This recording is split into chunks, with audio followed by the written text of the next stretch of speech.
kuri uyu munsi nk'uyu w'umubabaro biragoranye kuvuga ibintu byinshi, ariko navuga ko umwana wanjye Atete Karibatariya yasezeyeho tariki 8 z'ukwa 12 mbere y'uko aza mu Rwanda.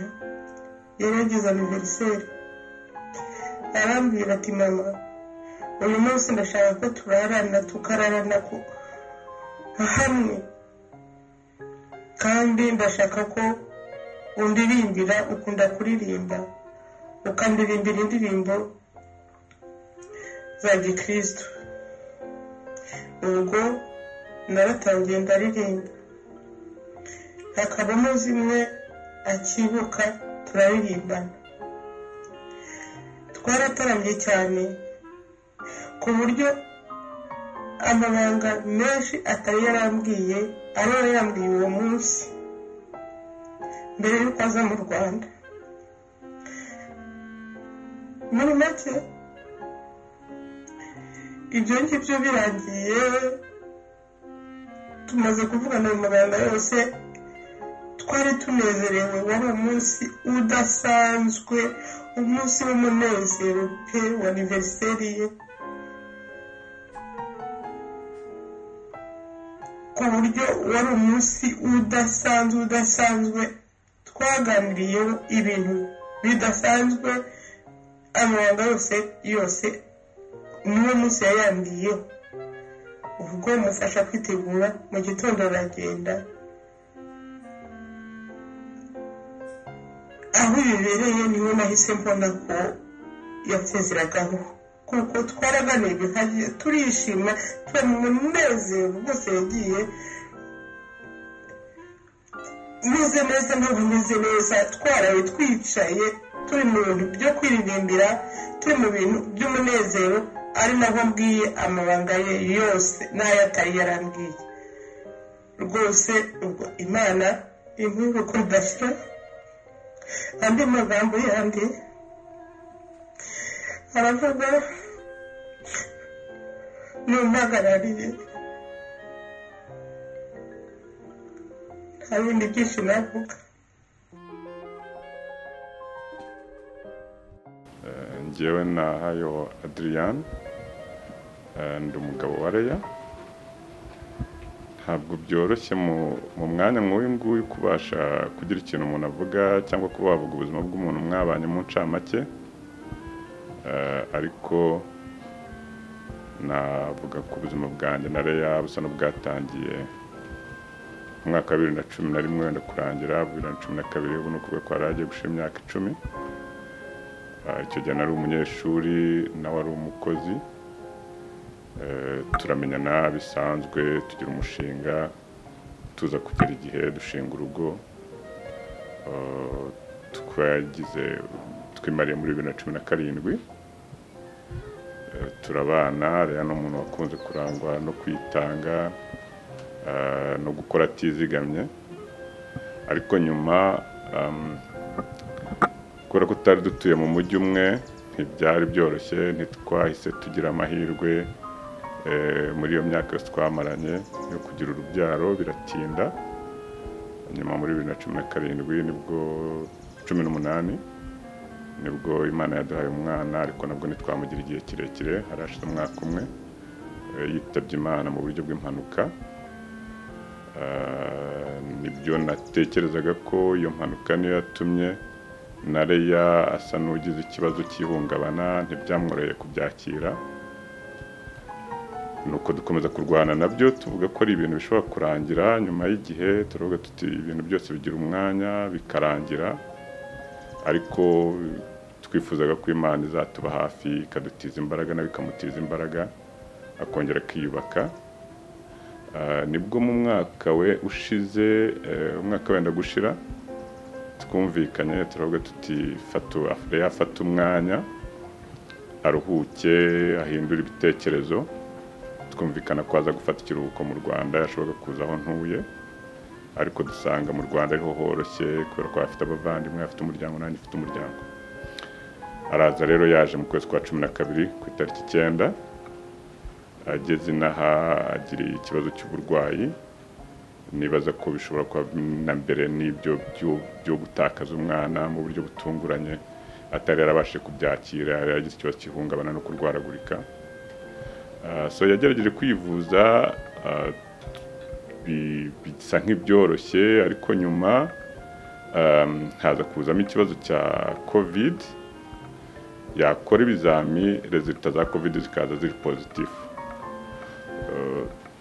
Icyo gihe rero icyo cya covid nicyo cyatumye ibintu birushaho kugorana, kubera ko nubwo yari afite uburyo bwo kuba yasubira mu Bubiligi akivuza, ariko nta buryo bwashobokaga bwo kuba yagenda igihe icyo ari cyo cyose ibizami bya covid byo bikiri negative. Yakoze ibizami kabiri, inshuro ebyiri, zose ziba positive. Tutangira natwe kwiheba, turavuga tuti biragenda gute, mu gihe turi kugerageza kureba uburyo twakwihutisha uburyo bwo kuba twabona uburyo agasubira mu Bubiligi akivuza. Ariko hagati aho dutegereje ko nibura yakora ikizami bwa gatatu cyaba negative akabasha gusubira mu Bubiligi, nuko Imana ifata icyemezo ko yagifashe. Leya yitaba Imana atabashije gusubirayo n'icyo kizami cya gatatu kidakozwe. Muri make rero icyo nabivugaho nuko mu bihe nk'ibi kuvuga amagambo ntaba harabasa n'ayashize, ariko Imana niyo mugenga w'ibintu byose, nibizi gahunda ya buri kintu. Ni ubushake bw'Imana, niko Imana yabishatse, natwe dukwiye kubyemera tukabyakira gutyo. Numva naca bugufi ngasaba Imana ko yakwakira roho ye ikamuruhura, nta kindi. Kandi natwe umuryango, abasigaye, inshuti n'abavandimwe, Imana ikaduha kubyakira no gukomera. Murakoze. Ye nitwa Joyeuse, abandi mukuru wa Leya. Leya niwe nkurikiraga direct bwa kabiri. Mbese ubundi sinzi ibyo namuvugaho ni byinshi, usibye ko muri bihe turimo kugira ngo ugire icyo uvuga ku muntu wawe, umuvandimwe wawe wagiye, biba bigoye. Ariko icyo nashaka kubabwira, Leya yari umuntu ukundana, ari umuntu w'intwari, ari umuntu abantu bose bamuganaga bafite ibibazo, aricyo yabafasha akabafasha. Leya yari afite impano yiwe. Leya yashobora kuba afite n'ububabare, ntashobora kuba yakubwira, cyangwa se hari n'icyo washobora kuba wamubaza, se hari icyo nagufasha, ahubwo nta na kimwe. Leya sinzi ko namuvuga. Leya yari afite urukundo, sinzi icyo namuvuga, kuko ubu byabaye twe byaradutunguye, kuko yaje ubundi njye mba mu Buholande, we yaje hano mu kwezi kwa 12, yaje hano mu buryo muri vakansi no gusura famiye ko yasize igihe atababona. Ubwo nyine igihe cyo kugaruka nyine nibwo yagwaye, nyine byashobora gukunda.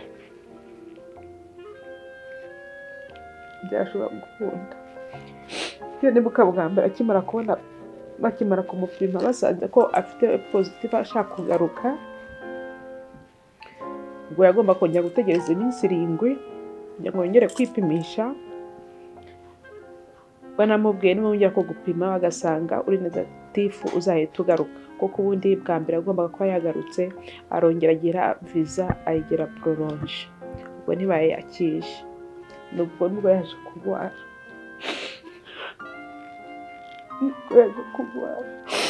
Ariko rero icyo navuga, Leya reka aruhuke, kandi aho ari ni heza,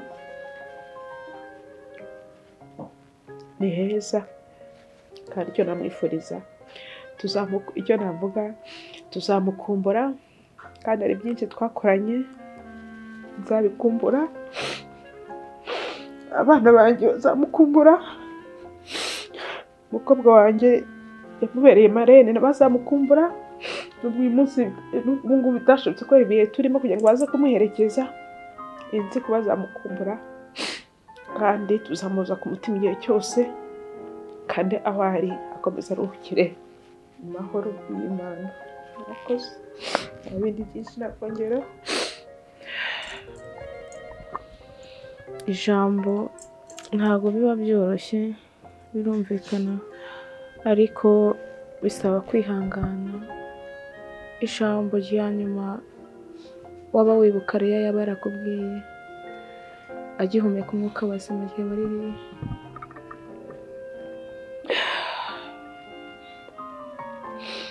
byo nibuka ubwo byari inyuma ategereje ko yongera gufata kongera gukoresha tesite ya kabiri ya covid. Ubwo nyuma amaze kuyikoresha, mbese agiye gukoresha mbere agomba gukoresha tesite ya kabiri ya covid, nibwo yavuze ubwo niba ndahita nyine nza. Ibyo nibyo nibuka nawe mubwira, nimara kuba negatifu ubwo uhita ufata indege, nta kongera kuyongeza. Ibyo nshaka kuvuga nibyo nibuka tuvugana, nta rindi jambo duheruka kuvugana. Mbanje kubasuhuza, ndavuga njye nitwa Nadine Byimana Ishaka kandi mubyara wa Leya, twabanaga mu Bubiligi. Leya namumenye maze imyaka 5 mba hanze. Umunsi umwe yarampamagaye, nimero ya telefone yarampamagaye ntazi, nditaba. Kumbwira ati ndi mubyara wawe wo kwa papa, ati nkuziri gato ariko sinkeka ko we nkunze. Ubwo nibwo twahereye ko duhana gahunda ahantu bita Liège, tujyana kwa Joyeuse mu Buholande, aba aribwo mbamenya bose ko ari babiri. Noneho tumarayo weekend, nkajyana gukora shopping, nkanyitaho nka murumuna wabo muri make. None kuva icyo gihe nyine nagize relation na Leya nziza, ambera mukuru wanjye, ndi murumuna we. Buri gihe uko nje kumusura akanyishyurira amatike, akanyitaho, nta kintu nabuze ndi hafi ya Leya. Kandi ni umuntu w'umunyamahoro, umuntu utajya mu bintu by'amatiku. Numvaga ibintu byose ati rien à foutre, mu byo kuvuga uti ni ibintu nta mpamvu yo guta umutwe no kurakara n'iki. Ibintu by'amatiku byose ntabwo yabikurikiraga, ntabwo yabishakaga. Yari umuntu ugira amahoro, ugira ukuri, ariko ukuntu agiye biratunguye. Ariko nyine nk'uko mubizi, nta n'umwaka ushize abuze umwana we w'ikinege yari afite. Kubyakira biba ikibazo, nyine byaragaragaraga, ariko yaragerageje arakomera, yitwaye ko yashoboye, akagerageza, ariko nyine biranze. Umuntu asigaranye agahinda, birumvikana. Kubyakira tugasaba Imana kumwakira neza aho ari, ariko nanone riraruhuko yari arikeneye aho yari ageze. Uretse ko turi abantu biba bitoroshye kwakira ibintu nk'ibyo, ariko Imana ni nayo ibizi, ni nayo itegeka, ni nayo itora igihe cyo kumutwara nk'uko yatora igihe cyo kumuduha. Ni ugushima tukabyakira, tukamwifuriza iruhuko ridashira. Ndumva ari ibyo nari mfite ku mutima, ariko nashaka no kumushimira ukuntu yitwaye, ukuntu yadufashije. Ubwa nyuma rero tuvugana hari ku wa 5, ariko yagombaga kuza, yagombaga gutaha muri Belgique, akora tesite biranga. Nambwira nti ariko mbona korona idashaka gutaha bite. arasubiza aseka ati ntibyoroshye, nanjye nari maze iminsi ndwaye korona, mfite imiti amapake na za vitamine byose ndafotora ndamwohereza, ndavuga nti mushakishe iyo miti namwe ishobora kubafasha, kenshi ntabwo hano mwandika imiti n'ahari hanze, ndavuga nti bayibonye yabafasha. ubwo namwoheje amafoto nk'icumi y'ibintu byose nari ndimo ndafata, arabibona byose, mesaje arazifungura ariko ntabwo yasubije, ubwo nyine ubwo yari ameze nabi. noneho mwoheje mesaje nanone bukeye ntibite byawe kuko ntiyasubiza, ndavuga nti ni bya bindi bya Leya, hari igihe umwohereza mesaje agagusubiza hashize nk'iminsi 5 ariko buriya nta kibazo. ubwo nibyo bya nyuma twavuganye, ibya korona n'ukuntu itashaka kumurekura ngo agaruke mu rugo, ubwo nyine yashatse ko atuma hano, nako birangiye. Nitwa Pasikazi, nzwi ku mazina ya Mama Divine, nyakwigendera Leya, yaba nka Beriseri mu muryango nashatsemo. mu minsi Leya amaze mubonye ni mike cyane, ariko mu burwayi bwe Leya ni umuntu uzi kwihangana.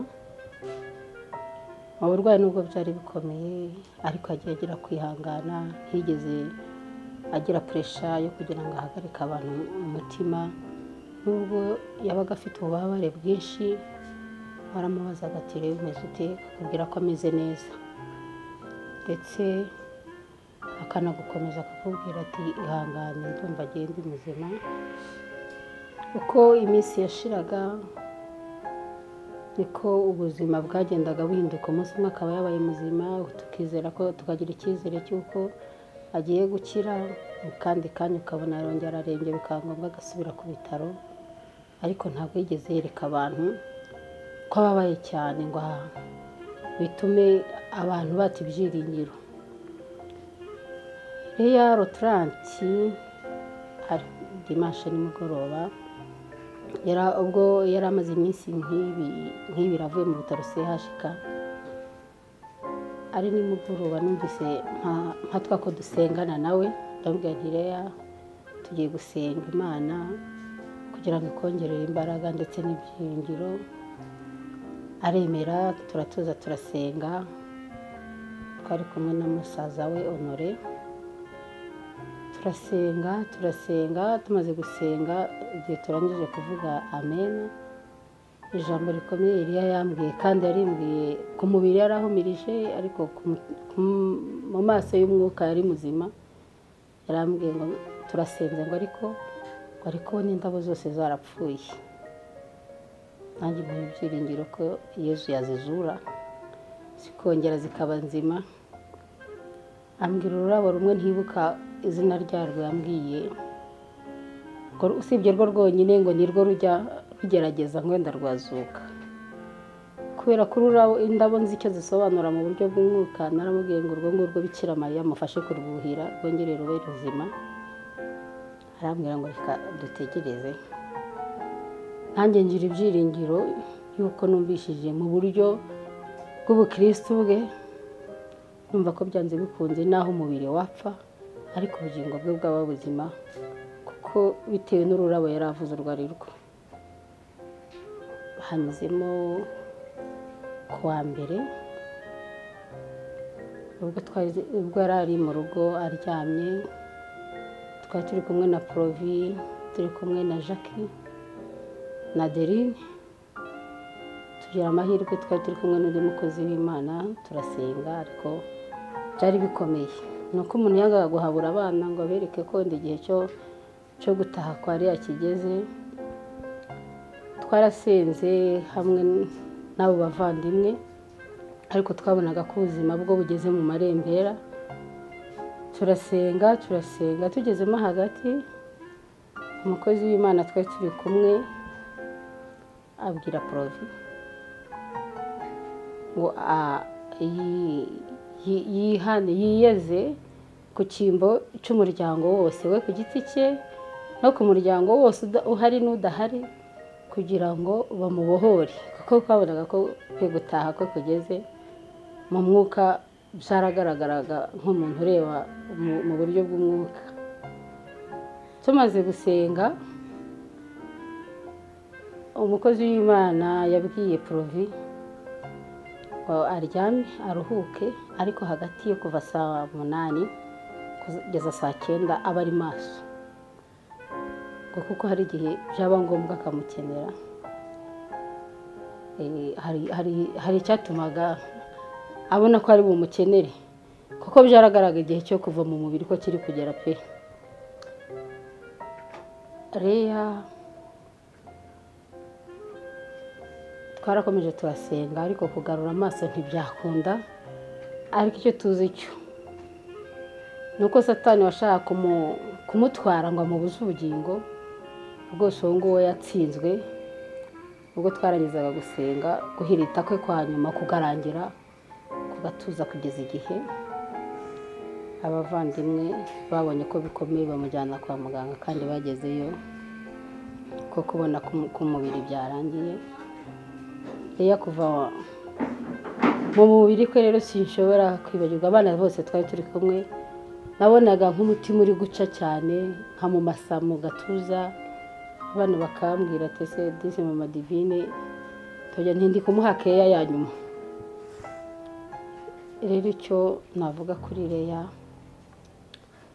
Imana yo yamuhamagaye imwakire mu bayo, kandi ibyiringiro dufite nuko yabonye ubugingo, kuko twese turi muri ino si imibiri izabo riveho, ariko ubugingo bwacu nibwo buzabana n'Imana. Imana imuhe iruhuko ridashira, tuzaba tumwibuka iteka ryose. Yego Atete Kalibatariya tuzahora tumwibuka, ariko se agihumeka umwuka w'abazima, akibasha kuvuga, mukibasha kuganira, ijambo rya nyuma mwaganiriye ni irihe?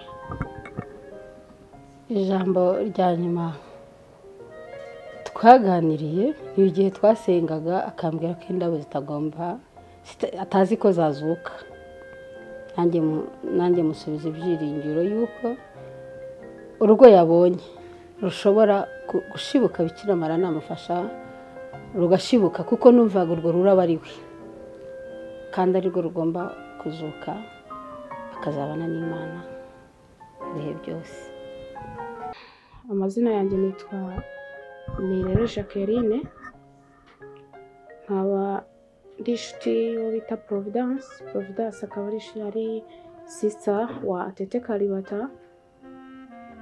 Nkaba menya Atete, namumenye kubera Providence. Nari naje kumusura, nsanga arwaje sister we, biba ngombwa yuko njya kumusura kwa muganga.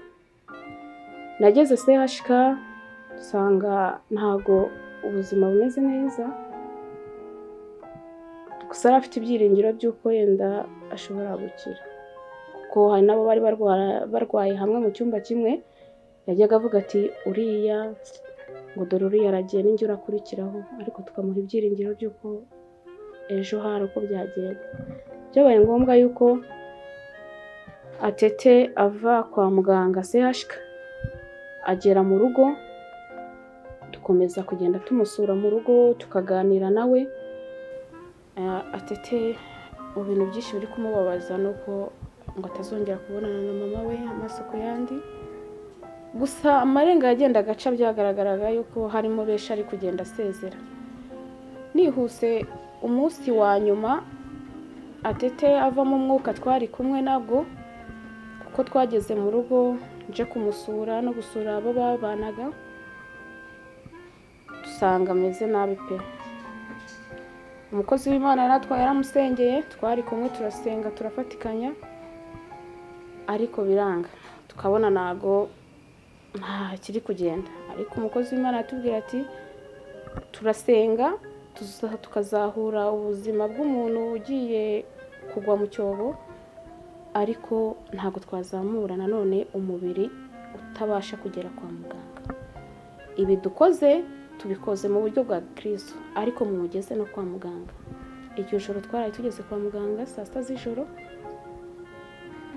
saa cyenda z'ijoro bakoze ibishoboka, saa cyenda z'ijoro Atete Kalibata nibwo yitabye Imana ku itariki 2 z'ukwezi kwa kabiri mu 2022. Byari bigoranye cyane yuko twese twari abana bamuriho, uretse umupapa umwe twari kumwe niwe wabashaga kudukomeza, aho twese uko tungana umuntu utarengeje imyaka 27 ubona afashe umuntu akamuterura akagupfira mu biganza, ntago ari ibintu ubasha gusuporta ubwawe.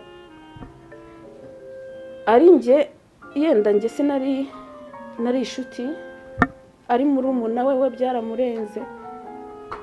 Byari bigoranye cyane muri iryo joro gukavaringa abantu bagera muri 4 bose batari kubasha kwiha, byari bigoranye.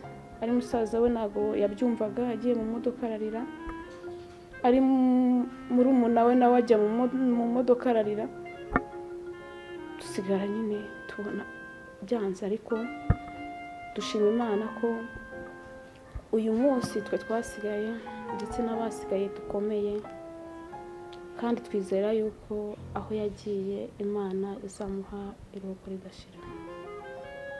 Agende, turabizi dushobora kuba tuzongera guhurira mu bundi buzima, kubizera twongera guhura, ndizera tuzagira igitaramo cyiza. Murakoze.